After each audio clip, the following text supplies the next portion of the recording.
President of the Literary and Scientific Society, done and ready.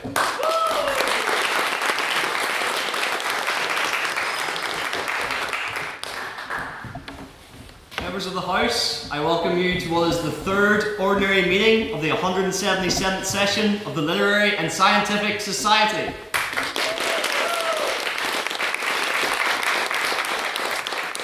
I am aware that this is not the first time that I've seen many of you this week, because in fact we had our Freshers Social on Monday. We also ran an Irish Times workshop, and we also had a BP information session on Tuesday night. And the fun doesn't stop there. We're not exclusive to Thursday nights, because we have coming up, as you'll notice from our very lovely and fancy term cards, which are available for you all there on the table, our Stormont Mixer, which is actually on Monday the 6th of October. It's in the Stormont buildings. So if you would like to come along to that, it'll make for a very interesting and exciting debate, and just a nice day out as well, of course. But yes, it's been great to get to know a lot of you so much better on Monday night at that social, and now's your chance to get to know me even better, because it is time for President's Questions. So you have the chance to ask me whatever your heart desires, though of course, as I say, the questions cannot be political or about my sex life or lack thereof. So, do we have any President's Questions? Yes? You two for the minutes. What's your favourite high-profile celebrity divorce? Starting off with a light one, Hugh. Yeah, really to lighten up the mood. I don't know, I'd say maybe Brad Jelena. Yeah?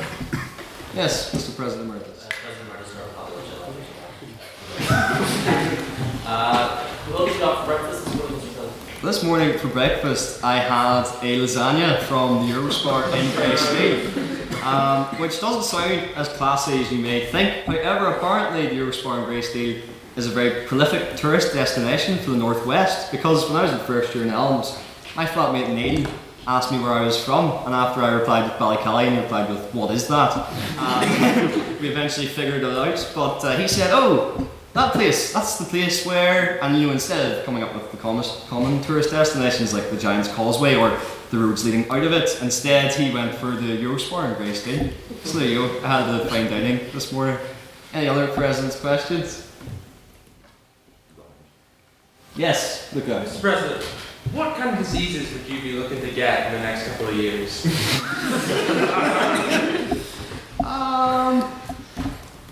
Well, it's not quite a disease, but I've never been high before. However, which is a bit unusual, but no, I've never been high before. However, I do believe in a runner's high, so I very much enjoy going for runs, and at the very end of my run, when I'm running as fast as I can to get back inside, I definitely believe I have a runner's high, so I'm quite happy to stick with that disease. Any other? Yes? Please read for the minutes. What's your favourite cheese that isn't from Europe? Favourite cheese isn't from Europe?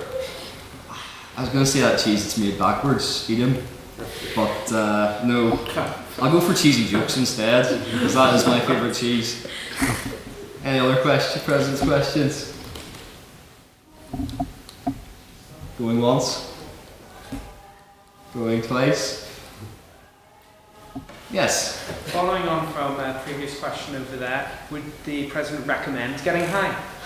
President recommend getting high? Well, of course, I recommend running, and especially because we have our Federific coming up with Mr. Steele. You'll all have an opportunity to get high. Running with Mr. Marc. Quite the opposite. So there you go, that's all I can offer and endorse. Any final President's Questions? Yes? President Marc Mr. President, in line with the traditions of other presidents in society, if you were to take a class A protected substance, which one? He doesn't know it. Yes, I'm thinking of has anyone watched Dear Evan Hansen, where he writes the letter and he's talking about just doing drugs or smoking drugs or something like that. I'm very much in the same position, so I'm afraid I can possibly comment, Mr. President Emeritus. Although I'd be interested to hear your thoughts and laboratories afterwards if you have any recommendations. Is that all for President's Questions? Yes, Mr. Turish. James Hirsch from Lance. Does the President have any comment on the Liverpool game during the week? Oh, I regret asking for any more President's questions now. No, the game at the weekend is a disgrace. To be quite honest, I don't know how Verts doesn't pick a corner of the net to score in. Canate's head's already turned to Real Madrid. And I do fear that we've signed too many players to disrupt the team. As I'm acutely aware. Here. Not yes, exactly, Jack, the big Linfield supporter that you are. And then of course we shouldn't talk about that ludicrous display last night against Galatasaray, but the thing about Arsenal is they always try to walk it in. So I think we'll continue on from the football chat with that. Do we have any other President's questions? No? Okay, so we'll move on now to private member business. So this is your opportunity to ask or put anything that you've seen recently in the news or that's of interest to the members of the House to gauge everyone's opinion. So do we have any pieces of private members business? Yes, we do. Speaking of illegal substances, what do we all think of that meth lab that blew up in the Holy Lands recently? Anyone on that meth lab in the Holy Lands? Yes. President Marc's terminology, it is going to push prices up. Which I'm not saying is a good thing or a bad thing, but You get severance pay. and that way, I mean, if we look at the economic damage of it, that means that there are less jobs in the people are less available, are able to avail a much less varied selection of goods here in the South Belfast area. So I think that we should all kind of be unhappy with this. We should condemn whether this is an attack, whether this was just some kind of freak accident. But I think we should all stand with the men working with Anyone else on math workers over at Holy Lands? Yes, Elliot. Perhaps the residents of the Holy Lands will now turn towards a runner's high instead. I completely endorse this. The River Lagan is a lovely place to run down beside. Any other pieces of private members' business? Yes. A huge job for minutes. I'm not sure if anyone else saw that the US government has just shut down, and I was just wondering what everyone else thought and whether or not that the Republic should follow suit. Anyone else on the US government shutting down? Yes. I'm quite a big fan of President Trump's response to it, posting amusing videos online relating to his political opponents in sombreros. I think this is an excellent use of political discourse, and I think we should take inspiration in this chamber. Have you heard of the horrific names for God contains? Any other thoughts on that? Yes. Was that to the previous? Yes. The US government. Any other thoughts on the US government? Yes. Elliot. The markets seem to have not reacted to this, given there were three shutdowns in Trump's first term, which means that I think Wall Street priced the possibility or the probability of markets shutting down in anticipation of his second term. Anyone on that? Yes. President Marc's terminology. It is also important to note, though, that the market did not price the explosion of the meth lab. We have someone on that over here, yeah. So I'm reading here, it says on news the Statue of Liberty will stay open, so that's a plus, I guess. I don't know how it's relevant, but there you go. There you go. Yes, Mr. Steve. Jack Steele from the So they don't think that the 3 shutdowns is rookie numbers compared to Military Coalition. It's true. Anyone else on that? Or do we have another piece of private members' business? Yes? Yeah, I'm sure the whole House will commend the bravery of those on the gas flotilla who have, it was last night, good many have been kidnapped, including a Irish politician, Chris Andrews. So, see you come tonight, guys. Anyone on the hotel? Yes, Mr. McCall. I heard they enjoy their Robin at the hotel. I heard they were listening to Don't Stop Your Emotions or something, which was pushed in by Israeli forces as a psychological tactic. Interesting. Anyone else on that? No? Do we have any other pieces of private members' business? Yes, Mr. Rowe. So this week was the Labour Party conference, and I'm sure everyone watched Keir Starmer's conference speech, but if you didn't, the Labour Party put up a very good summary of it, or a summary of part of the speech, which was a quote from Keir Starmer saying, in which he was describing what Britain is. And he said, putting up the fence, running the raffle, cutting the half-time orange, or even just that gentle knock on the door which checks your neighbour is alright. That's real Britain. And this has sort of led to a thing online where people have been coming up with memes of like what it is that you do as what summarises Britain, sort of like asking the taxi driver if he's had an alright night, getting a chippy tea, those sorts of things. But I think the none of the memes really captured the funniest part of the original one, which is cutting the half-time orange. I don't know, is this something that is a general thing in Britain that I was unaware of? You cut the half-time orange. What does this mean? Maybe the House can illuminate me on this. Yes, does anyone have any thoughts on what cutting the half-time orange could possibly mean? Yes. I've got no clue, but I think we should start cutting half-time oranges for literific. It must be more efficient just to split it into segments, so the last massive education together. Genius. Yes. Do you have any other thoughts on the half-time orange? Or the speech more generally. Or the speech more generally. Yes, back there. I'm not really sure, but is it similar to cutting the cheese? Maybe. Anyone else? Yes. Is it the British version of the Super Bowl halftime show? It's a good point. Good. Yes. I think cutting a half-time orange is actually a euphemism for partition. Anyone else on that? Yeah. I'm not quite sure, but I think it might have something to do with Sir Keir Starmer's father being a carpenter.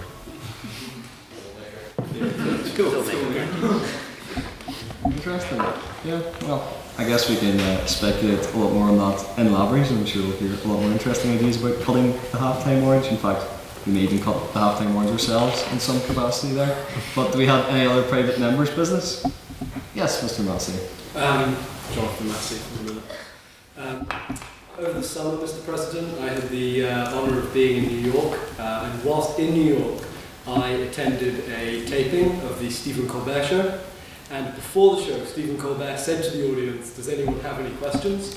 And a few people asked him various things, including how do you get into television, career paths, what's sort of his inspiration.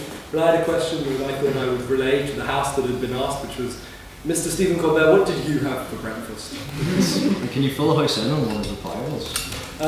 He said it was a disappointing breakfast. I didn't know he was familiar with the Grace to your response as well. Very good. Anyone on Stephen Colbert or breakfasts more generally? No? Okay, well, without further ado, yes, Elliot. Would a half-time orange be something you took breakfast? I'll tell you what, it could well be if I figure out what it is by this time next week. Yes, Glenn? Then usually for the minutes, I think it'd be more of a lunch thing, half-time orange, to be honest. Oh yeah, no.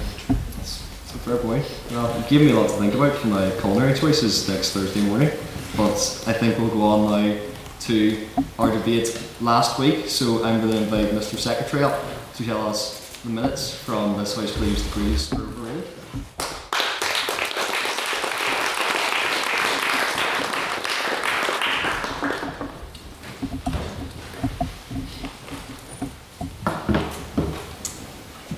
On September 25th, the Queen's University Belfast Literary and Scientific Society convened for the second ordinary meeting of the 177th session to debate the motion this House believes degrees are overrated.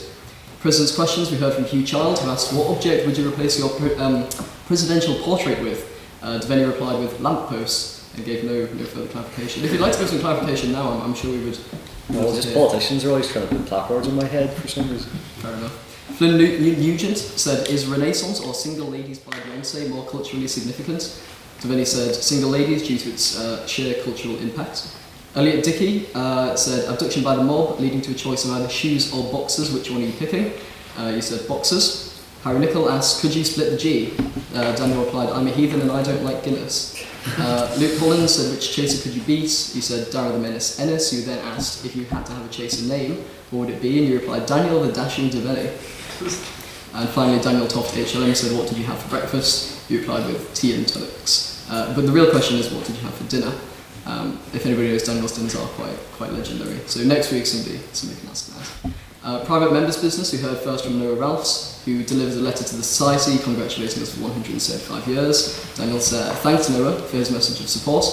Luke Collins said Donald Trump got annoyed at the UN escalator. Ray swore Daniel Devaney made a terrible joke about the function of escalators, and Beth said escalators are evil and there are more superior methods of getting up and down. Martin Craigs then raised the race for President of Ireland. Who would you like to see speak at the Litterific instead of running for President? Ryan Hoey HLM said he hopes it's Donald Trump so he can be informed that Hillary Clinton is the Chancellor of the university. We then held the vote on prior opinion, where we had 18 votes for the proposition, 36 votes for the opposition, and 13 abstentions, meaning that the opposition carried the motion. First up, we had Ryan Hoey HLM. Mr. Hoey began his speech by stating that he learnt nothing during his degree. Degrees often fail to deliver value, and universities are shells of their former selves. He then defined the motion by emphasising the difference between degrees and university life, reminding us that degrees refer to academic qualifications and not the wider university experience, which is inherently valuable. Of course, Mr. Hoey is still reaping the benefits of the wider university experience, having been a valued member of the Litterific for many decades. Degrees are often promoted as a successful route to a successful life. This, Mr. Hoey claims, is not true, as all the skills he learned at university were redundant when he got into work. Students only receive 9 hours of teaching per week with very low satisfaction rates. This means that the university promise doesn't hold up for a significant number of students, and they leave their courses feeling unmotivated and lacking the specific skills that they require and that their employers need. He went on to blame universities for promoting themselves and described them as PR firms with faculties attached.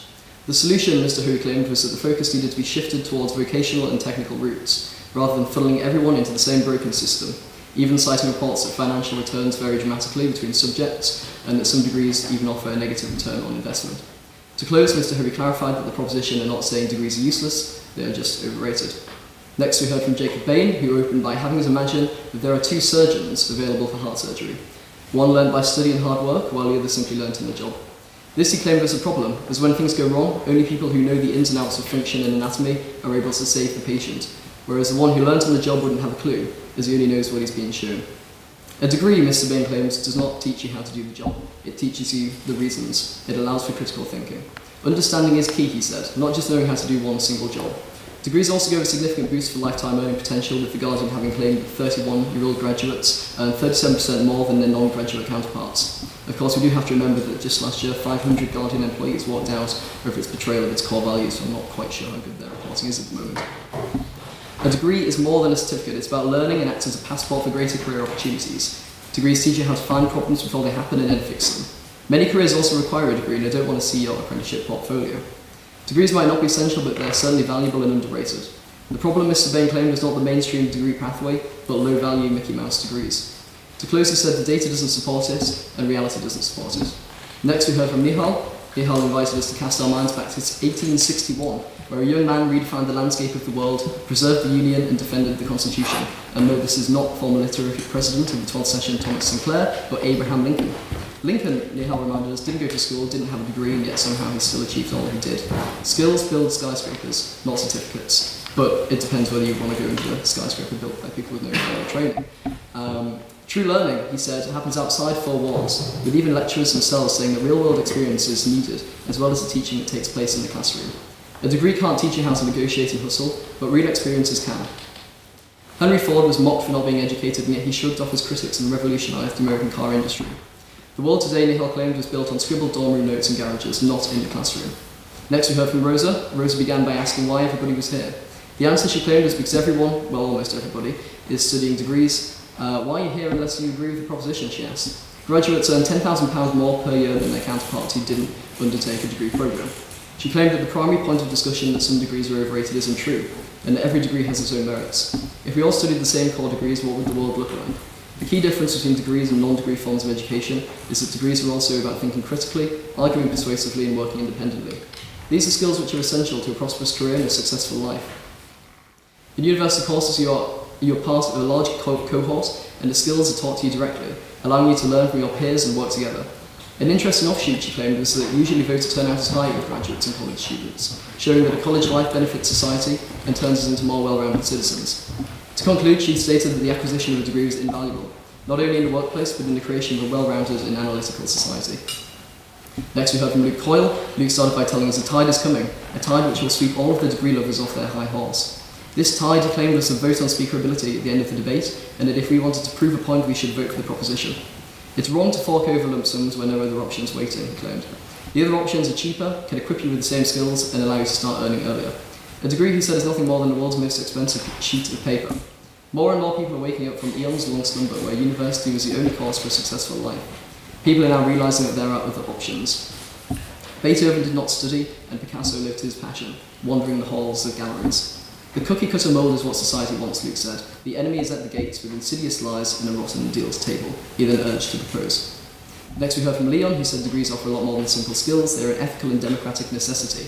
Even Mickey Mouse degrees offer valuable lessons which you can use for life. Academic rigour and critical thinking skills are an essential element of social mobility, and the degrees which are attacked are the ones which provide for society. He claimed that it was a telling sign that anti-fascists have fled the USA, and that in Russia people are forcibly subjected to military training and lessons on Russian statehood. Access to knowledge will make you more informed and critical, he claimed, and then pivoted by claiming that those who try to dissuade from a degree are no better than authoritarians and book burners. Modern society was sculpted, knocked down and defended by students during their degrees, and everything you take for granted is the work of others. To wrap up, he said that attacking higher education as a whole is to make a Faustian bargain with those who keep you where you are. Fourth on the proposition, we had Jack Steele, who redefined the debate again, saying that things to think about, and saying to think about things which we think are significant. We are out of touch with popular opinion, and degrees are not without value. They're just overrated. Never have I ever used anything from my degree, he claimed. Politics, my field, is ever moving and constant, and to succeed you must adapt. Pivoting back to points from the opposition, Jack rebutted by saying that Rihanna doesn't have a degree, and we should all have some faith in our colleagues to succeed. Attacking the SDLP next, he reminded Henry that he said university is overrated. Conniving social conditioning has convinced people that life will be better with a degree, and this is a terrible abuse of power, reminding us that universities are simply PR firms with a faculty department. It is a very elitist position to have that degree is the most important thing. Reassuring the chamber, Jack stated that the proposition are not book-burning fascists, and rather they are just trying to open up the world of work to as many people as possible, not just those with a degree. And to close, Jack said that we should rate the quality of the person rather than the quality of the degree. Finally, we heard from Alec Mullen, who said there's been a profound misreading of what a degree is. It is a crucible of transformation which produces hard-working, high-earning members of society. If anything, degrees are undervalued, with their worth too easily dismissed. A degree is not about what you get, but about what you become. Your mind is stretched and you're all the better for it. It's easy to treat education as a transaction, she said. The true alchemy of a degree is about reordering how one thinks. The lifelong architecture of a critical mind cannot be overrated, and the economic case for degrees is strong and stubborn. To measure a degree in monetary value is to miss its deep contribution to the person and to society. Degrees teach not only skills but sensibilities, and human beings are far more than economic units. A degree can be a passport out of poverty, and those who sneer do so from a position of security. Education can on itself leverage equality, and the loudest voices of opposition tend to be those with degrees. The irony simply betrays the truth. To close, she said they are one of the most powerful tools we have, and it cannot possibly be overrated. Next, we heard on the vote of speakerability, where we had 39 votes to the proposition, 26 votes to the opposition, and 4 abstentions, meaning that the proposition carried the motion. Can I take the minutes as read? Aye.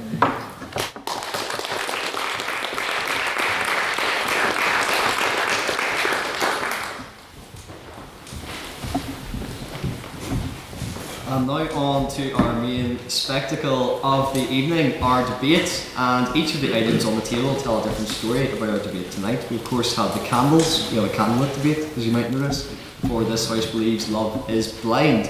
But when it comes to the rules of the debate, you'll also notice that we have a bell, because speakers will take it in turns, proposition and opposition, to deliver their speeches. And the first minute of their speech is protected time, after which the bell will be rung to indicate that the stage is over.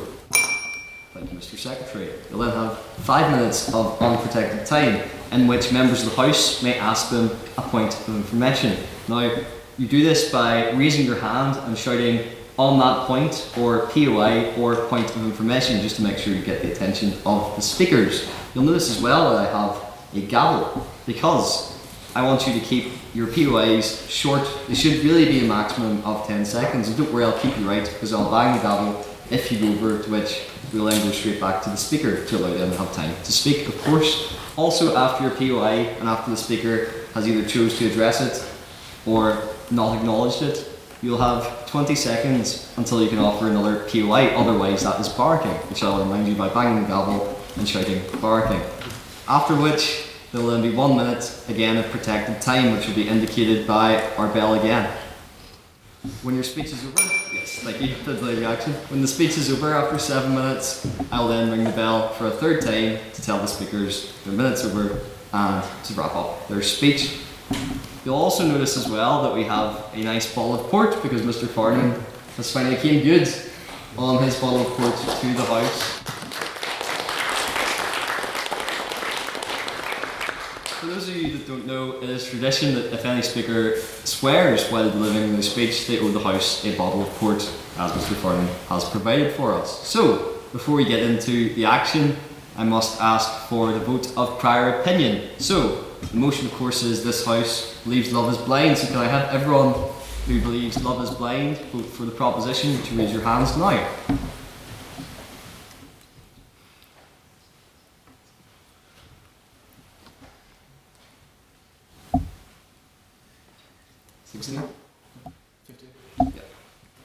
And can I have all those who believe the opposition? Raise your hands.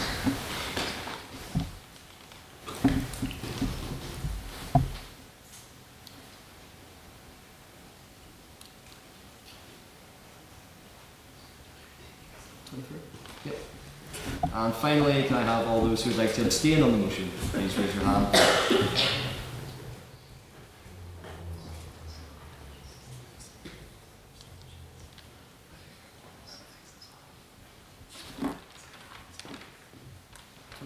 Yep.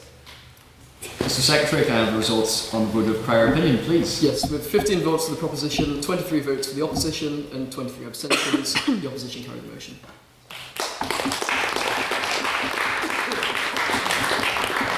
And to begin our debate, I would like to welcome first for the proposition, EJ, to the podium, please.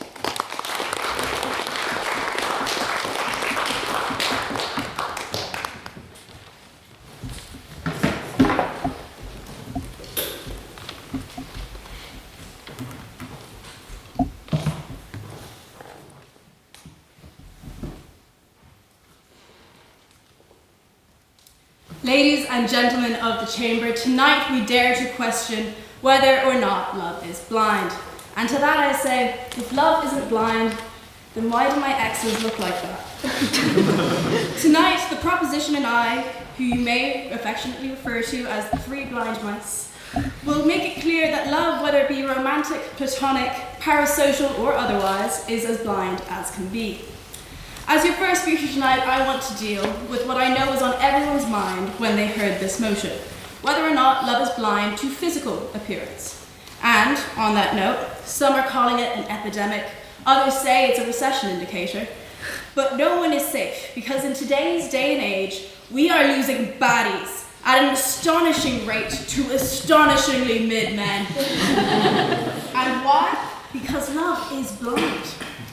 As anyone with a brain will tell you, while physical attraction can certainly be a catalyst for getting to know someone and growing to love them, it's impossible for someone to love someone just because they're sexy.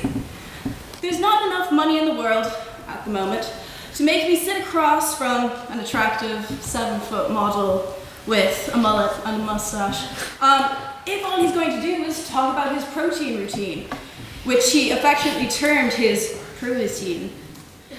If he's not going to ask me a single question or try to get to know me during the date, or worse, passively suggest I order a salad. If I told you right now that you had to pick someone in this room and guarantee to love them for life, you're not going to pick the hottest person in this chamber.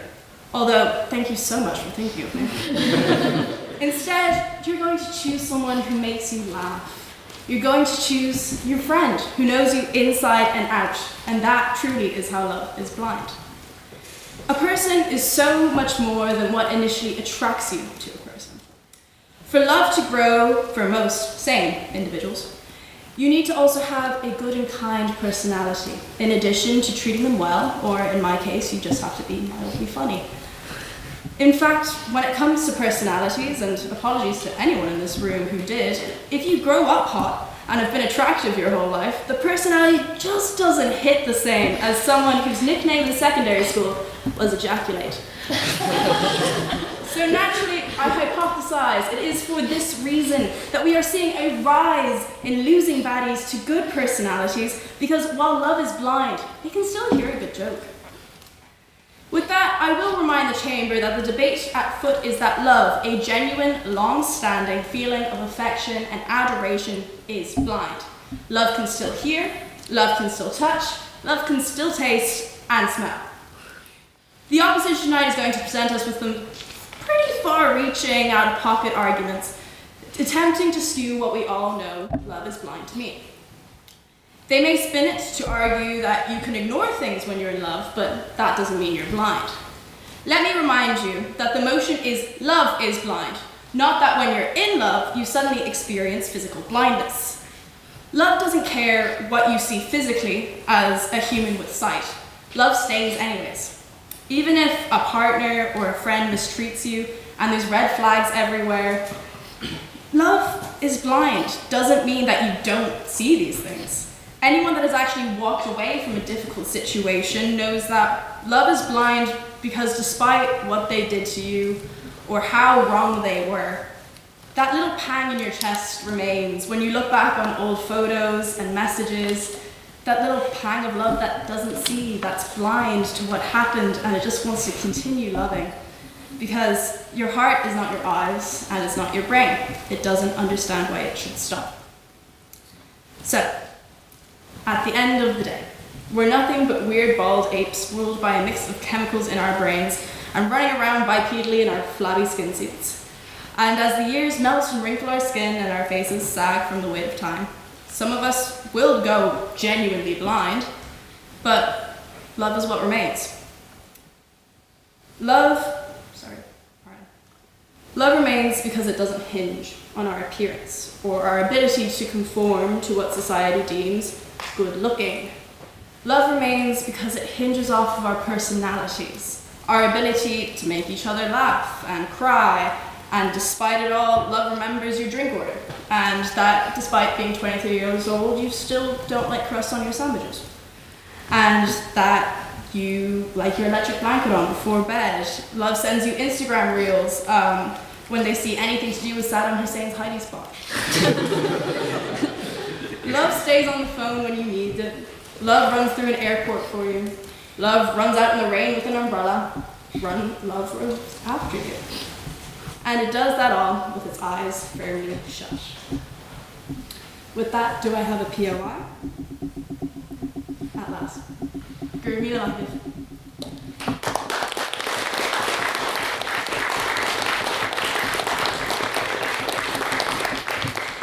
Thank you, Jay, for that fantastic speech. I'd now like to call Madam Vice President Rea to the podium, please.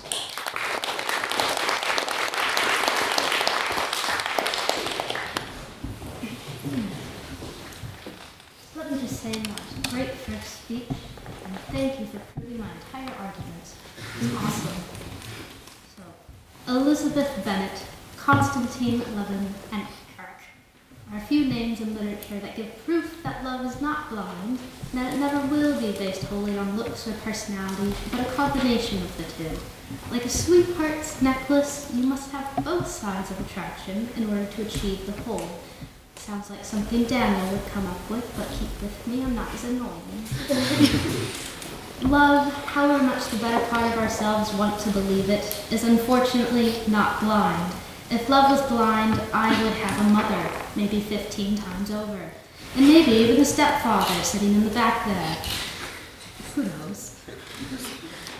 And I wouldn't have gone through 4 divorce proceedings. The reason why I was left penniless was because love is intrinsically not blind. To say otherwise is completely farcical, and an equivalent, I believe, to still thinking of Santa Claus, climbing down the chimney, and flying around the world in one night. I'll continue my train of thought with this analogy. Like the belief of Santa Claus when we were children, the powers that be create illusions that make us believe whenever we have doubt. One thing that sticks out to me is NORAD, which is the tracker for Santa Claus in the US and stuff. The carrots that were laid out for reindeers, which have distinct bites taken out of them from the dog come the morning. Just like Santa Claus, we have been conditioned to believe that love is blind through books, films, music, and now even a very bad reality show. But that reality show markets itself as a social experiment, which from its own premise, it has already failed that experiment. Specifically with the contestant Sheikh Chatterjee, who is a real, can't say that word, but a jerk, who famously asked the question behind a privacy screen, will I be able to put you on my shoulders?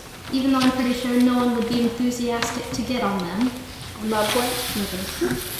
The only thing is that believing that love is blind is still peddled to us as real. Just like Santa and the NORAD tracker, the only difference is that we're now adults. That does not take away from the fact that the crop still wants you to believe in a fantasy. It's taking the Buddy Elf of our childhood and trying to pass off Buddy showing up at the LA Kings game with a cigarette hanging on his lip and a half-empty bottle of Jack in his hand. Now, there is an overarching issue with the phrase love is blind, as well as thinking of blind love in physical and emotional terms. To have one without the other is not love. While it may come across superficial to say that love depends on physical attraction, that is just the way humans are wired, it is a necessity for honest love, and the same is true vice versa. You can be completely physically attracted to someone, but if there's no emotional attraction there's no love. I'll get some lip from certain people, but I'll compare it to communism. The only reason it does not exist is because people are inherently flawed. Love is blind as a phrase means we tend to overlook certain qualities in a person when we believe we are in love. I'm sure most people have been guilty of this, but especially when it comes to first love or attraction, I most certainly have, which I'll shed some light on. But on with the physical bit, not that stuff though, we're not Phil. Personally, I've noticed a pattern with myself that leans towards a certain Dungannon persuasion rather than Belfast. Now, I don't know what it is about the place in the middle of nowhere, which is basically just one street, kind of like Bangor, no offense. But it has an unusual amount of men who I'm attracted to. I firmly believe that there must be something in the water because they look like the sons of Poseidon to me. It's very thick, I don't know. Anyways, if I followed the phrase love is blind in relation to this man from Dungannon, I would be a very unhappy woman. Because while he's incredibly attractive to me, there's not much going on in the old coconut. Disappointing in more than one way, but I will not be blinded by physical attraction to the detriment of emotional attraction. And I don't think any of us would. It certainly has been the case in literature for the past couple hundred years. The most prolific example, Jane Austen's Pride and Prejudice with Elizabeth Bennet and Mr. Darcy. When she first sees him, she overhears him slandering her and her sister Jane, who Leslie shuts down and shuts up that attraction and hope for future love until Darcy reveals more of his true emotional character. Another example is Bathsheba Everdeen from Far From the Man in the Crowd, falls in love based on physical attraction with Sergeant Fred Troy, ultimately leading to unhappiness in marriage with him when exposed to his character, leading to murder among other things, which is exciting for some, but not for most. Although true rock has taken the world by storm, so maybe more people will get into sadomasochism. I don't know. There's not much else to do these days. Emotionally, though, going back to Dungannon Man, like I said, there wasn't much going on in the coconut. I mean, literally nothing except a holiday to Malga he had planned to go on in 2 years. Well, what else are you doing, I asked. Nothing. Just looking forward to Malaga. Did you really read all these books? Yes. The last book I read was 50 Shades. Anyways, Sabrina Carpenter is so hot. Also, also, Dua Lipa is so tall. The tact of the son of Poseidon is not existent, along with certain other things. I'll leave you to guess what. Why would I subject myself to a relationship with this person when he's clearly not emotionally on the same level, although he is really fit? I've been weak sometimes, though. Bethany knows. I've sent her a couple of texts about it and ended up disappointed again. Another example, I've been obsessed with the past week and been bombarding Fintan Lawler with the Little Shop of Horrors. My crush Rick Moranis, beautiful Audrey, while physically attracted and dating an Elvis-fied Steve Martin, who is a sadomasochist dentist. But show me one who isn't. Mine were. They were really, oh God, I went on a ramble. Like myself, Audrey eventually got rid of that. That makes sense. Alright.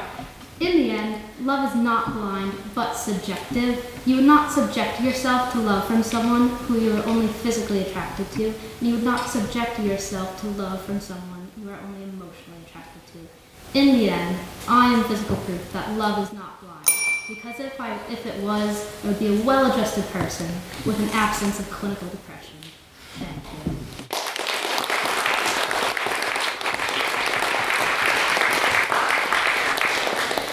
Rea, for that excellent speech. I would now like to call second on the proposition, William, to the podium, please.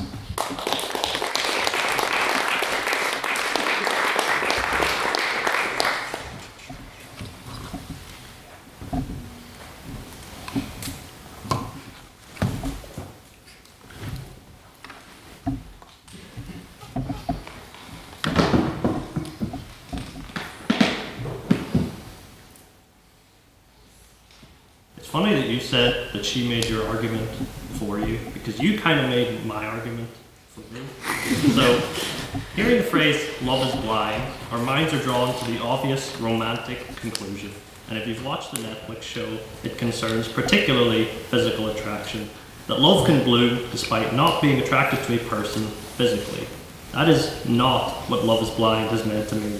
And even besides that mischaracterized definition, using a reality TV show as empirical evidence for anything is just not a good idea. So, love is blind, I've always defined, is that whenever you are in love, you become blind to the faults of whatever the subject of your love is. Importantly, that is not just romantic love, as I'll get into. But anyway, for the record, love at first sight does not exist. I believe love is something that creeps up on you. I'm sure you've all felt at some point an intense feeling of attraction upon first seeing or interacting with someone. I've certainly felt it several times in my life. That is what would be normally referred to as love at first sight. But that is not love. That is infatuation. And I know so because after getting to know them better, that spark fades and the infatuation is gone. However way it happens, fundamental faults or differences were too much for me, and thus we never blossomed into love. Because again, the question isn't that people are generally blind to faults, it's that love is blind to faults. And you could say, well, you do see the faults, you just accept them. But I would say that is still blindness. It transitions from a literal unknowing to a willful ignorance. Perhaps ignoring is merely a more cynical interpretation of accepting something. On that point, go first. So are the people that you love perfect? No.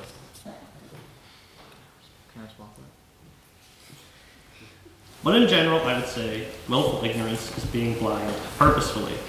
To move on from that, I want to talk about several ways love is blind factors in outside of the romantic context. Immediate obvious one, platonic love and familial love, which I had to Google. Apparently it's called storge.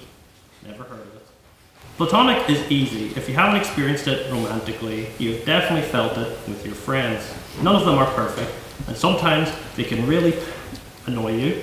But you love them anyway, right? Like, I have a friend who's maybe a bit too interested in guns and military hardware, but maybe that's just his autistic hyperfixation brackets with love.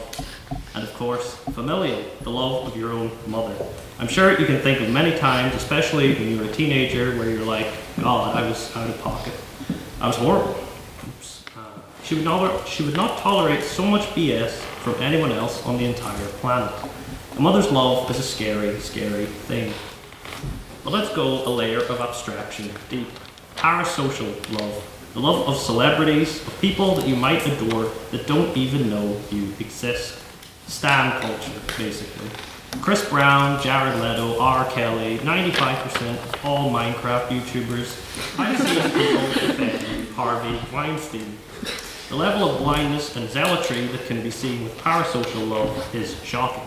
Hell hath no fury, like a K-pop stan or football ultra scorned.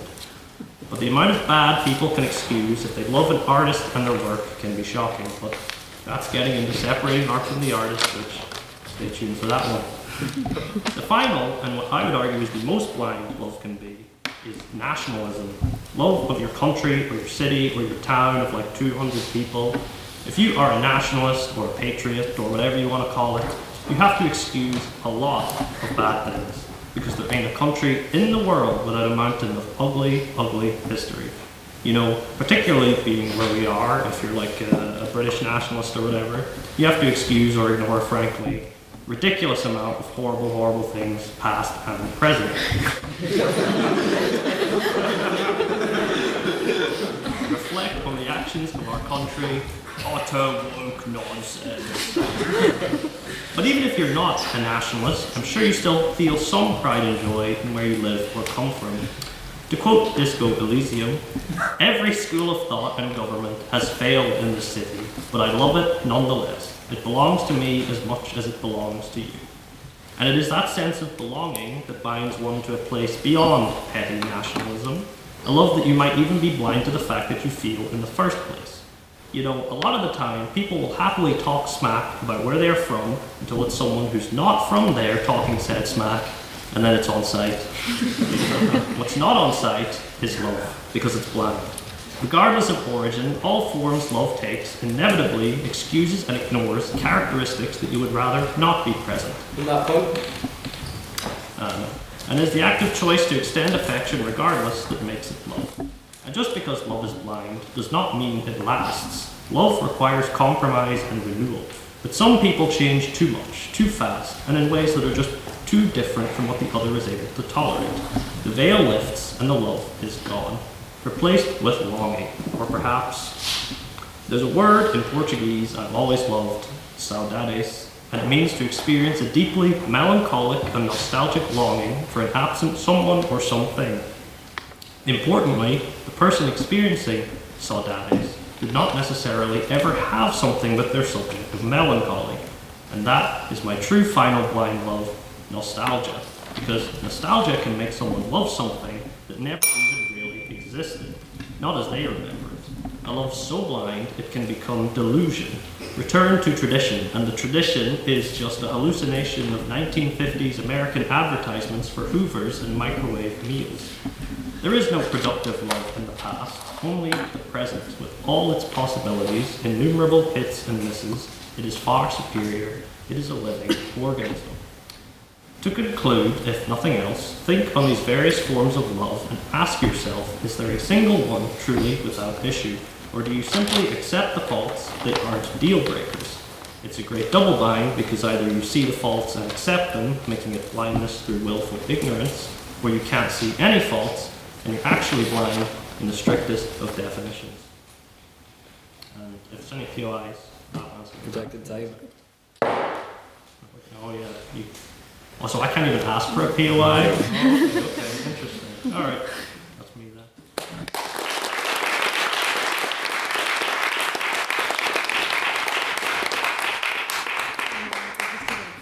Thank you, William, for that entertaining speech. I would now like to call second on the opposition, Elizabeth, to the podium, please.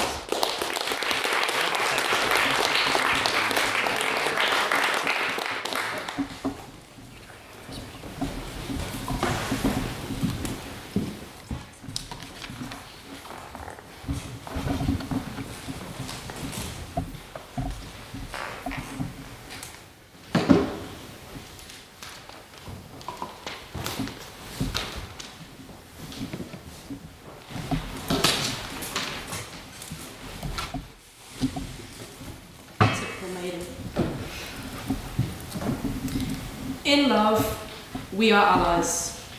Whether conjoined by great friendship or married by amour, those who you dare to love become partners. Your aides, co-conspirators, teammates. The individuals in your corner when the going gets tough, and it shall. For life is plagued by tiresome tribulations. It is the greatest foe any of us will ever face. Charlotte Bronte, as per, had the right idea. Life is a battle, she said. May we be enabled to fight it well. So you will forgive me, but I do not wish a figurative blind man at my back, swinging blindly, misleading my tells and disregarding my signals. For he does not know me, not truly. Ladies and gentlemen of both council and audience, it is my great pleasure to deliver my maiden speech tonight, and to ardently oppose the motion, love is blind. With my allotted window, I seek to efficaciously refute this persistent falsehood, to detail how the yarn not only unravels, but creates hitches, affecting our relationships in a way most negative. Once dispelled, together we shall marvel upon what truth is left in this theory's wake, and cogitate just what is love. The conviction of the proposition is commonplace, a ubiquitous aphorism flaunted about life and Pinterest alike for eons. Popularized by Shakespeare, love is blind is summoned to explain a trifling human phenomenon. Just what was I thinking? To mollify the hearts of romantics worldwide, we are imparted from youth that love is a causation of visual impairment. The enlightened ones, conscious of such unreadable, and here we might say imaginary, discrepancies, how every photograph is just a bad one and he looks better in person, capable of magic, of wizardry, a sort that elevates creepy men to hear me out. To refulgent red flags, these enamored beasts become bulls, charging heedlessly towards cliff edges and avoidant attachment. If that sounds mayhaps a little laughable, I invite you warmly to the side of the opposition. To recognize love as acute and eagle-eyed, it is necessary to expel these fictitious notions that have haunted it throughout existence. Axioms and creeds suggest that love drives one mad, ruins and infiltrates one's senses, and these notions are omnipresent. Cupid is often depicted as wearing a blindfold, as love supposedly creates a lack in foresight. Romeo and Juliet are famed by disillusioned English teachers as the quintessential love story. But to you, listener, I query, do these illustrations align with your true sense of love? Do garish plastic cupids and deceased teenagers equate to eternal affection? Or is this mere fabricated iconography? That which denotes high-stakes phantasmic love, that which blinds, corrupts, and always seems to end unfavorably. Love is not blind. Blind love a myth. In fact, I propose it is blindness that kills love. It is little wonder that the divorce rate in the UK sits at 42%. Nearly half of all marriages end in white flags and cryptic Facebook posts. For this, I blame the lie of sightlessness. We are fed like slaughter lambs on cheap and easy stock. The notion that to love you needn't see, that to overlook the failings and hairlines of lovers is regular practice. Audience, behold the problem. In masticating this motion's worthless cud, eligible suitors like you and I are deluded, shaped into unsuitable partners, conducting unsuccessful relationships. We step onto the field unarmed, unready to know our familiars entirely, disciplined to know them only partly.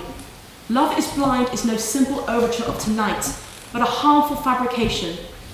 It is a coordinate on an immense map, and it pinpoints exactly where we're going wrong. To love someone for their wondrous qualities is no arresting propensity. To love someone via emitting rudiments of their character is not love at all. Merely infatuation, hormonally induced delusion. Subscription to this cadence of lesser desired qualities forgotten is butchery of the self. To look past any element of the character is to misrepresent the soul. In The Prisoner's Throne, we are told, we do not love because people deserve it. I want to be loved for my worst self as well as my best. I want to be forgiven my flaws. Holly Black, the author I quote, makes an outstanding point. Any assertion set before you by the proposition proclaiming the necessity for blindness in the case of love does not represent love.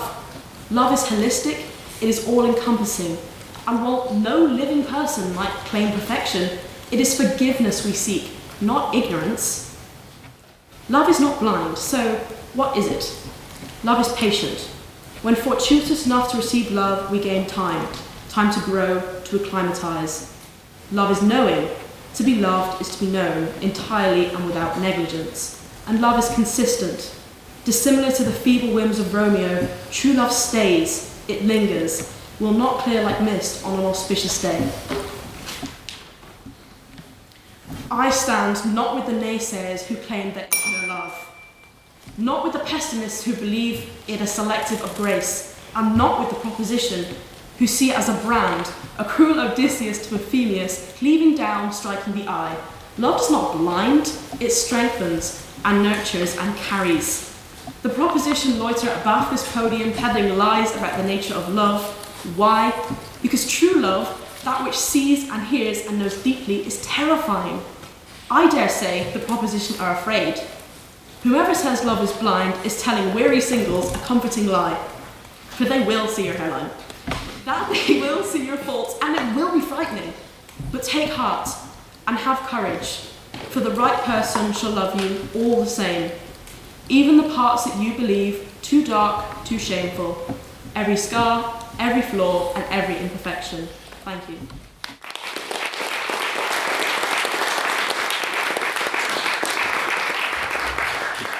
Thank you, Elizabeth, for that excellent speech. I would now like to invite the pose for the proposition, Beth, to the podium.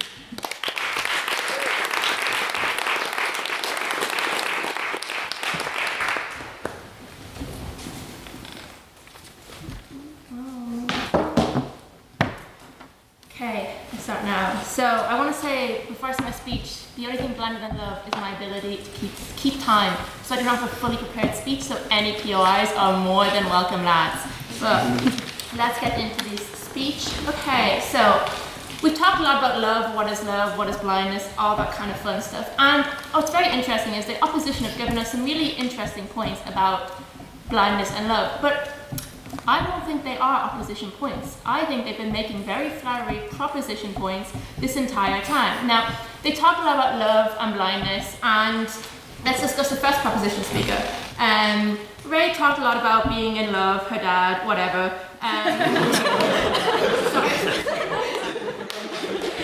And I'm not going to speak on a father, you know what I mean? That's not really my jig. But is it truly love?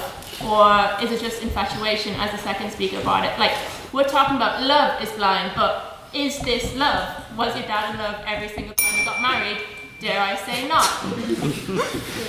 Yeah, go ahead. From what he said, yes. But was the other person in love with him again? So there's two people in a relationship, guys, sorry. And I think a lot of girls will mention, are you in love or are you just bored? There's a lot of times in my life when I've gotten really infatuated with somebody and then do my homework and all of a sudden, no longer. My assignment is done and suddenly I have nothing to procrastinate on, so I'm no longer in love with said person. And this is kind of the crux of what I see in the opposition argument. What they're talking about, is that truly love? You know, people are inherently flawed, as Rea said about communism, a really lovely, very American way to describe love. But like, does that mean you're actually in love? You can say you're in love, but like, guys, people are liars. You know what I mean? You're like, oh, I'm in love with this, I'm in love with that. I exaggerate all the time. When I'm in love with something, it's grand. You know what I mean? But are we also? You're blinded because you think you're in love, but truly you're not. Sorry, this speech is coming to me right now. And now I'm going to mention a diva, Henry O'Riordan, who recently got wiped up, as everybody's probably heard at this stage. And he gave me a very, very empowering speech drunkenly in the SU at 1 o'clock in the morning about how love changes everything when you fall in love, that what we once was an ick no longer is, and it becomes something else. And you are blinded by that love, you know what I mean? Maybe I will, you know, like a British person, if I fall in love, it won't happen. And be overlooked, I fear. So that's kind of the main point in the opposition, I would say, is that love is not really blind. Well, what they're talking about is not really love. They're talking about infatuation, blindness, and now onto the second speakers, who I think really encapsulated this, that they're like, oh, you know, love is not blind, why is there a 42% divorce rate? And should I say, lies, damn lies, and statistics. What does this 42% mean? It doesn't account for people who got married multiple times, Rea's dad. And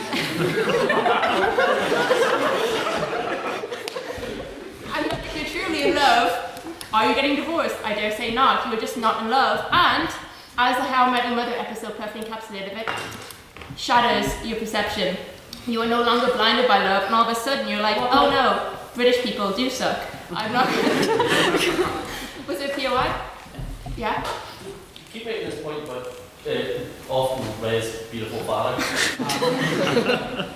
You can still be in love with someone and they not actually love you back, and that may discount your marriage. But that doesn't suggest that your love for them is any less valuable or any less real. No. So I don't really get where this point. What it means is you're blinded to the fact that they don't love you and that marriage falls apart. How many times will you not perceive something truly as disinterest? You'll think, oh, they really love me, they really love me. How many people here have sat and waited days for a response and they're like, no, I love him so much. Diva, he has not responded to you in a week, that he does not love you. And that is another thing about blindness. You may be in love, but the person doesn't love you back. It takes a lot longer to see it. I've seen so many, again, fallen baddies. Day after day, hiding for a man, and I'm like, he hates your guts. Very obviously hates your guts, and he's like, no, he loves me. He called you fat. Please. And this is another thing about blindness. The show Love is Blind also got brought up. And it is a skewed sample because most of them are now on there for Instagram followers. They're not there to find true love. They're not there to, find the love of their life, especially not the men. You know what I mean? They're not being blinded by love because they're not in love. And then I'm going to talk about when love was blinded. Now, one thing about me, I'm a proud dub. I love Dublin. And I am blinded by my love for Dublin. I walk down Abbey Street past the crackheads. It smells like piss. It sucks. I walk from the Spoons to the Academy. I pretend it's not full of secondary school students and try and dance to terrible music. And I am blinded by my love for that city. Jim Gavin will get my vote purely because he won 6 in Dublin, and I am blinded by the fact that he did good for Dublin. Yes, Jonathan? Is this obsession or is it love? If you truly love someone or something, do you not want to see it improve and want to see it better and recognise the flaws? No. Anybody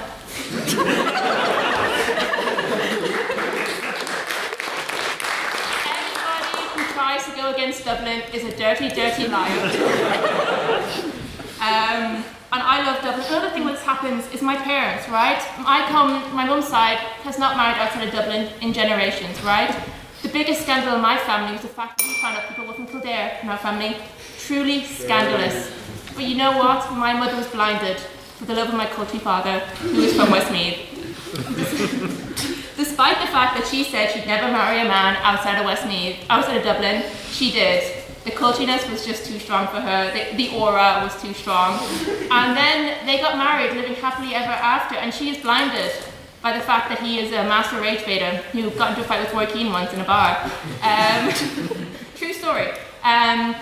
Love blinds you, basically, is the crux of my argument. Also in the Litterific, how many opinions do you not like? Jack Steele. I don't know. I like having a pint with you. We're good friends, platonically, I think. I want to say that. Bethany, shout out to you, Diva. My favourite queen in libraries, at Spoons as well. And look around. How many people do you fundamentally disagree with on a political opinion, but you can still be friends? Everybody. The society wouldn't function without that. So, in conclusion, love is in fact blind.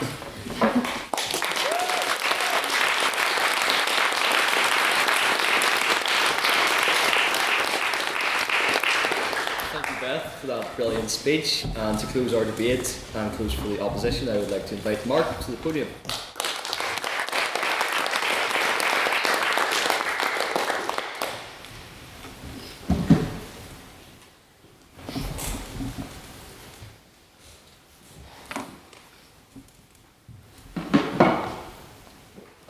The other day, I went to my favorite restaurant with a couple friends. I ordered my favorite meal, the absolute best meal, the one I love with all my taste buds. The classic BLT burger with bacon, lettuce, and tomato. The waiter asks for my order and I tell him, I want my favorite meal, the BLT burger, but without the tomato. And also, can we get rid of the lettuce and let's get rid of the bacon too. I'm on a no crispy diet. So the waiter looks at me and says, so you want the burger and the bun? I'm like, yes! And I enjoyed my plain burger while my friends were eating the full BLT. Looking back on it, I didn't like the BLT burger at all. I didn't love it. The only parts I liked were the burger and bun. Love means accepting someone for who they are, with all the lettuce, tomato, and bacon that come along with them. Forgetting about half the meal and only focusing on the things you like isn't love. It's fantasy. Ladies and gentlemen, today I have 2 points to make. First is that true love is love that sees and accepts, and the second is that Cupid's arrow that blinds us isn't love, it's fantasy. Now, we've all heard the phrase, love is blind. It shows up in Shakespeare, songs, and everyday conversation. But I'm here to tell you that true love can see far and wide. I'm sure we can all agree that as much as we love our siblings or our parents, they can be quite a nuisance sometimes. Maybe your siblings borrow your charger and never returns it. Maybe this person borrows your clothes permanently. Love isn't blind. We hear the chewing, we see the socks on the floor, but that's okay. We acknowledge it, we know it exists, but we still love them as a whole. Love isn't some sort of buffet where I can pick and choose the parts of a person I want to acknowledge and pretend like I don't see the broccoli and vegetables. If you love someone, you'll accept them as a whole. True love that can last the test of time is love that acknowledges the whole person, for good and for bad. That's why it's normal for couples to have disagreements. Relationships where couples hide or are blinded to the faults of the other person don't last as long, because you can only pretend like everything is perfect, like their chewing doesn't remind you of the sound of thunder for a finite amount of time before the noise really gets to you. And when that happens, the fantasy ends fast. You know, as Camus said, one must imagine Sisyphus happy. The struggle of pushing that boulder is where he finds meaning. The struggle is where he finds strength, and the struggle of love is what shapes us all. The struggle of loving each other, fighting through the imperfections of the other, that is what gives the relationship meaning. That is what fills the relationship with love. Imagine for a second Sisyphus was blinded to the boulder. He couldn't see it, he would just walk away, struggle would end. There would be no story, no passion, just like a relationship where we are imagining and ignorant of the other person. Take Shakespeare, often quoted as the source of Love is Blind. Even in his plays, blind fantasy ends in tragedy. Romeo and Juliet fall in blind love. They ignore family feuds, common sense, and for Romeo, he just doesn't see the issue in marrying a 13-year-old. Spoiler alert, it ends in a double funeral. Relationships without sight not only fail, they self-destruct. How can you love someone if you don't know them? How can you love someone if you can only see one side? How can I love a BLT if I've only tried the burger and bun? Now, the proposition will have you believe that people in love are blinded or simply ignore their partner's red flags and faults. Or that the fact that they love someone allows them to just bypass everything about all the imperfections and red flags and making the other person seem perfect. And that happens, but let's be honest here, that's not love, that's fantasy. It's more about self-protection than selflessness. Think about it. When we enter a relationship, we're not just choosing another person. We're also saying something about ourselves. If our partner is always late, overly jealous, or takes 3 hours to get ready, what does that say about us for putting up with it? So what do? We fantasize. We polish the flaws. We say things like, oh, no, she's not late at all. There's a difference, she's fashionably late. Or point of information. Yes. What if the partner's Italian or French? It's still unacceptable. He doesn't snore. I don't call that snoring. That noise isn't snoring. It's just breathing with character. And why do we do it? Because fantasizing feels good. It protects our self-esteem.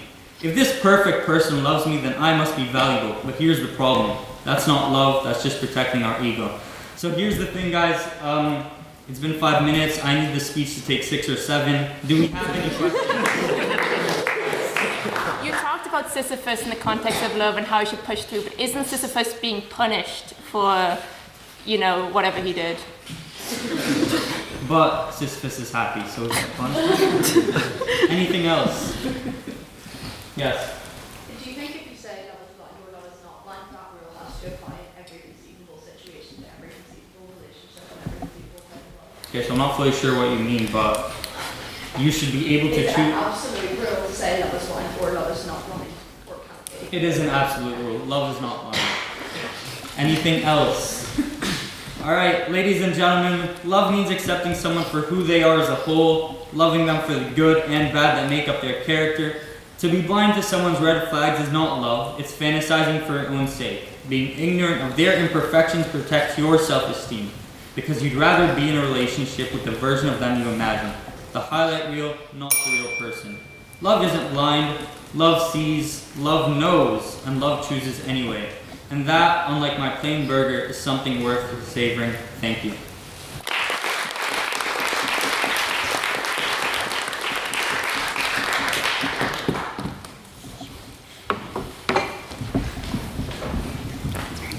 Thank you, Marc, for that marvellous speech. And I think it's worth acknowledging that we've had 4 main speakers at tonight's debate, and I think I can say on behalf of the House that they all spoke incredibly well as everyone else at this table. So I think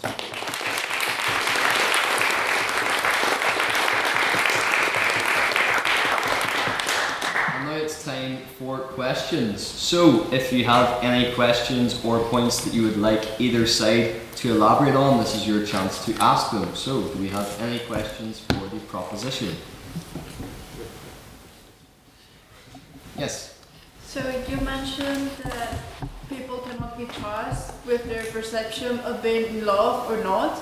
So then how do you determine if someone is in love? Do you take a 10 question quiz or? Oh, so people can be trusted to say they're in love or not. So how do you know if someone truly is in love? It's whatever works best for my argument at the end of the day. So I will tell when they're in love or not. Yeah. Okay, thank you. Beth, do we have a response from the opposition? Yes, I would like to reply that the answer is fairly simple. That to love someone is to know them truly, to know them well enough to know a person's tells. And I mean, unless you're dating a pathological liar, apologies to anyone in the room who relates, you should know, and it should be consistent and secure. Thank you, Elizabeth. Do we have any questions for the opposition? Yeah. You've said that about how loving someone is to know someone. Does that mean a mother loves their son but doesn't know the same crimes they're committing, or the darker side of them, that they don't love them? Someone from the opposition like to respond? I believe that they love a version of their child, but I don't believe that you can love a person holistically unless you know the person holistically. I believe they love a version of that person. Thank you, Elizabeth. Proposition for response to that? You're so right, King. Okay. I recognise we have quite a lot of members in the House tonight, so I'll open it to another round of questioning if we have any other questions for the proposition. Any other questions for the prop? Yes? Yeah, so like, if you're loving someone and that version is false, does that support the idea that love is blind because you're blind to the true version of them? Essentially, is there a true version of someone who ever possibly know everything? It's for the proposition to respond. Yes. Okay, and opposition, would you like to? No. Small points down too, isn't it? Yeah, okay. Another question for the opposition, if anyone has one. Yes, Elliot. I think the first speaker talked about how love requires a mixture of physical and emotional attraction. My grandpa, God bless him, he's fuck ugly. Thank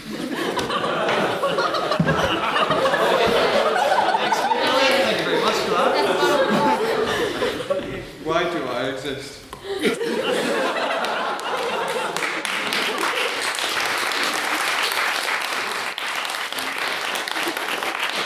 Maybe would you like to help Elliot with his existential crisis? I can respond, but I don't want to cause offense.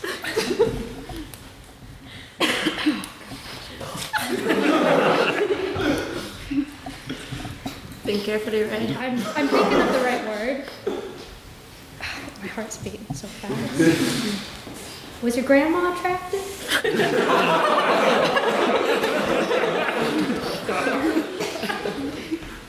But anyways,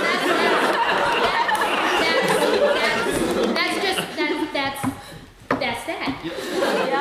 Ray with an amazing feat There we of self-restraint. Thank you, Ray. Anyone from the proposition dare to respond? It proves love is blind. There you go. And then finally we'll move on to abstaining questions. So this is a question put fairly to both the proposition and the opposition. If it begins with, well, I think this applies more to the prop, or I think this applies more to the op, I have the gavel, and I have a pretty decent aim, so you'll find out. Do we have any questions? Yes, First of all, it's so nice to see you take my life. Of course. It's like watching a kid all grown up. So, both of you continue, in fact, all six of you seem to kind of come out with the definition of what it means for love to be blind. And none of you seems to agree on your own sides. So, could you possibly take a moment and confer with each other and actually decide a side definition on what it means for love to be blind? Because on one hand, a side tells you that, you can be like Elliot's grandfather and be fuck ugly. Have an emotional connection to a ballet. And then the other side kind of tells you that, I don't really know, to be honest, they kept changing it up. So, yeah, could you try and come up with a team definition on each side? Because it's really unclear. I'll give you some time to confer. Proposition, do you have?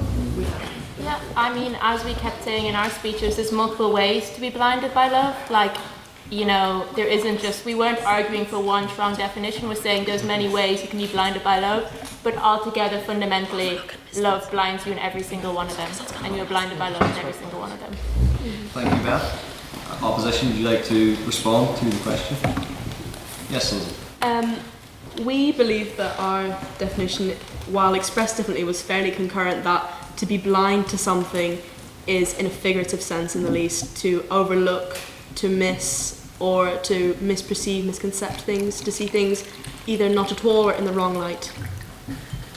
Thank you. Do we have one last abstaining question for both sides to answer? Yes. Do you think you can tell someone if they're in love or not? For the purposes of this debate, yes. Point of information. No, we can take points of information questions. Opposition, would you like to respond to that question?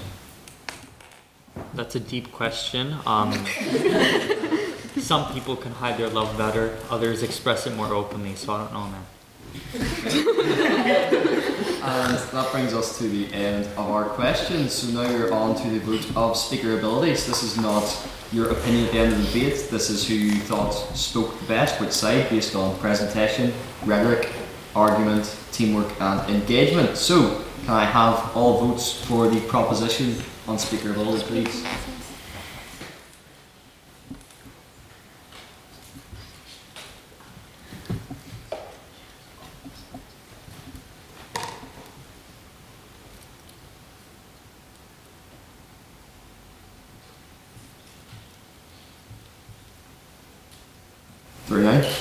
Yep. And can I have all votes for the opposition, please?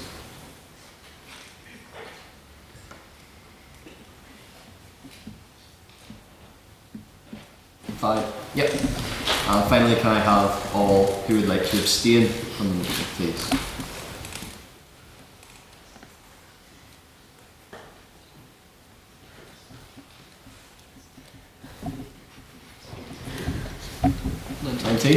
Yes. Mr. Secretary, can I have the results from the vote on speaker ability, please? Yes, with 39 votes for the proposition, 5 votes for the opposition and 19 abstentions, the proposition carried the motion.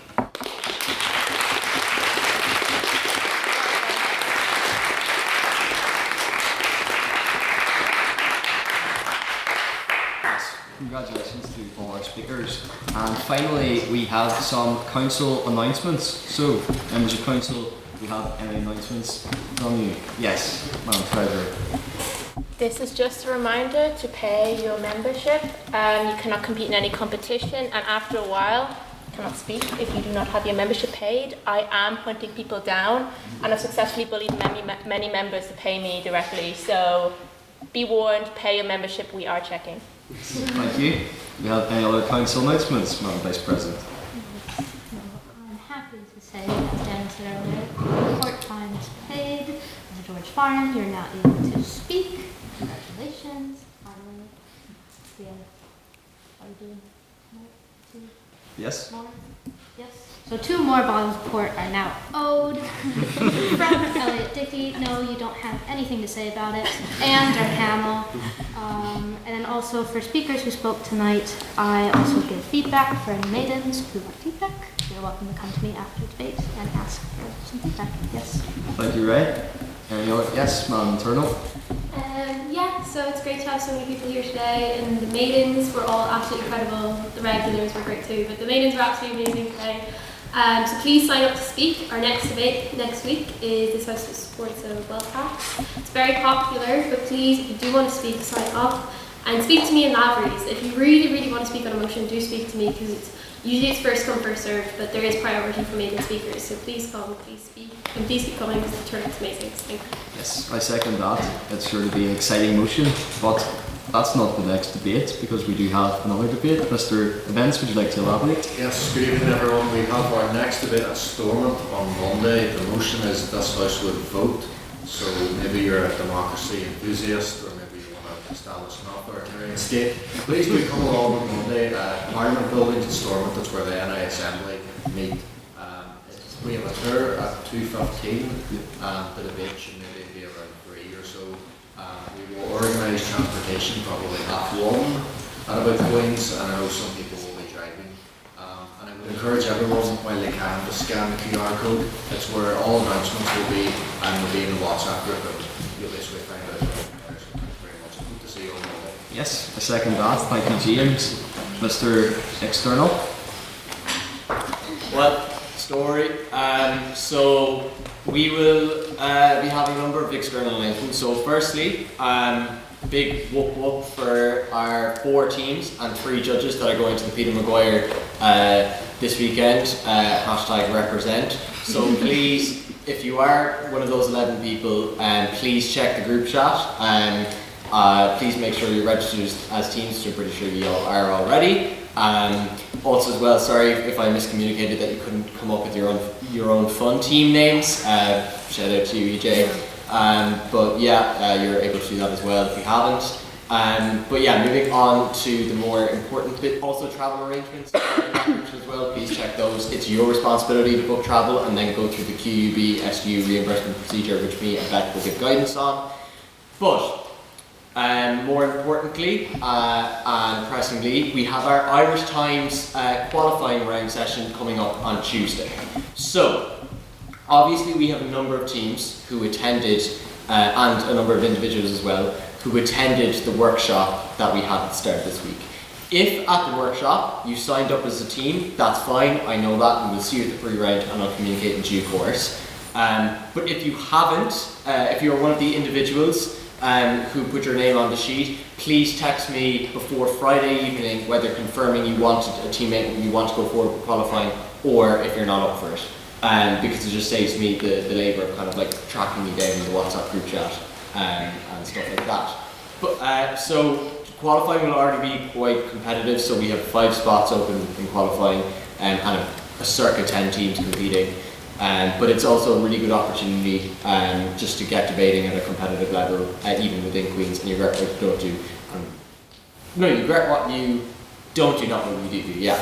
The motion, and teams will get their allocations of which side they're on, but the motion for the qualifier is that this House believes Pride is a protest. So for those of you who are competing, you will get your side in the next day or 2. Do not come to me on Saturday. The cut-off is Friday. If I get a text from you on Saturday and you haven't signed up and you haven't attended the workshops, I can't help you. But I will, if you did make the effort to attend the workshop, and I will sort you out and I will get you all teammates for that qualifying round. But I think that is it. Yep. Thank you very much, Henry, for your good work. And finally, as the skies have dried, as you all know, we're not just a debating society, we're very much a social society too. So, Mr. Social, where will we be going tonight? Yes, your long introductions always make me feel like you've forgotten me. I'm really glad to see that is that Marcy's sport? Yes? Oh. Well, I'm really glad. I'm the only one who probably Oh, yes, ports, it is Marcy's sport. Yeah, my grandparents got it for me. So, do you drink port also? Well, you go. Well, he's in Geneva indefinitely, so you can give it to me if you like. We're going to Lavery's, but we don't have the little tiny pointless room in the back where you can fit 7 people in, and the social officer forgot to book it. So we're going to go to the woodworkers part, which is just the general area instead. And we also have our karaoke on the 17th of October. If any of you would like to, well, it's sort of non-optional. I expect all of you will be there. George, I'm sure you'll be giving us renditions of Lady Gaga as you have done so before, so gracefully. But yes, come to Lavery's. We can leave right after this, and we don't have to rush this time because I haven't booked it prematurely. So thank you. Yes, so we're all going to take over Lavery's. So finally, if I could have the speakers at the front for a photo and council is set up, and I call this meeting adjourned.